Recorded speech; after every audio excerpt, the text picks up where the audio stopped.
"What happened to the people of Summer?" the traveller asked the old man, "for I heard they were a wise and mighty people." "Ah," the old man sighed, "they lost their history, and so they died." What I'll tell you is the legend of Summer, a story spread by word about a nation of people who once did rule the world. And I am the last who shall speak it, for I am the end of the line. I am the world's last black man, and so the duty is mine. We had so many enemies and fought so many wars, but not all the battles were physical. Some were in minds like yours.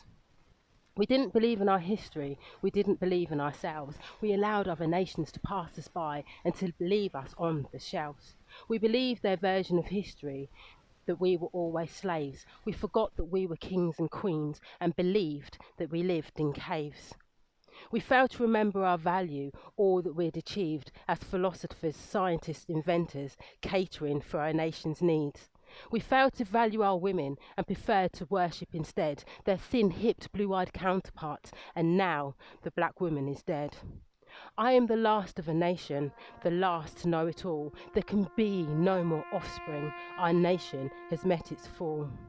It suddenly becomes so real to me, all that we've endured. Slavery, apartheid, racism, the truths we all ignored. We started to fight amongst ourselves, but there wasn't any prize. We turned our backs on all our brothers when what we needed was pride. Proud of the fact we were black people, proud we'd come through it all, proud we were a nation of fighters standing firm, stable and tall. And now our nation has fallen and there are no remains. We've been swept away from memory, no history books with our names. No one will come to our epitaph.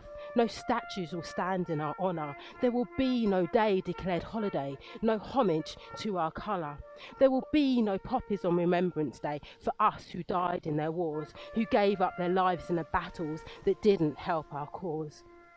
When I sit and think of our people, tears prick the back of my eyes. There is no record of our greatness. History is made up of lies.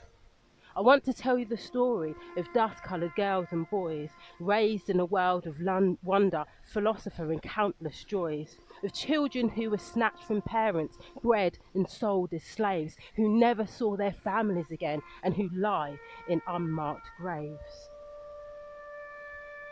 It's not so far away from me, the suffering and the dying.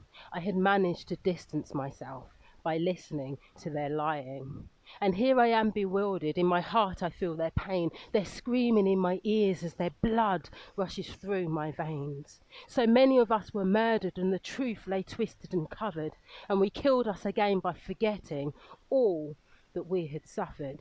That we were the mightiest nation of all, a fact to which we were blind. The ethnic cleansing started in our bodies, but it ended in our minds. We could fight the tangible enemy, but we couldn't fight the lies. They wrote us out of history, and that is why we died. And here the legend comes to an end, and I have to say with sorrow that this is not a myth, it's a memory, and it's not far from tomorrow.